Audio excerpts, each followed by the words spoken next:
1 minute. তুমি তো খুব ধীরে চলো।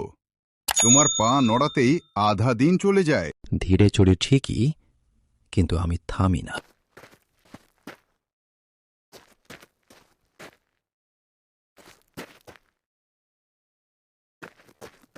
চলো দৌড়ের প্রতিযোগিতা করি।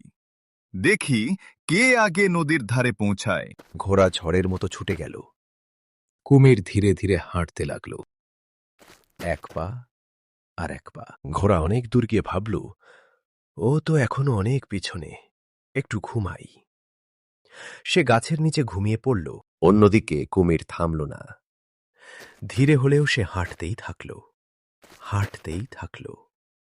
শেষে কুমির পৌঁছে গেল নদীর ধারে। সব প্রাণী হাততালি দিতে লাগল। ঠিক তখন ঘোড়ার ঘুম ভাঙল। সে দৌড়াল, কিন্তু দেরি হয়ে গেছে। আজ বুঝলাম অহংকার ভালো না।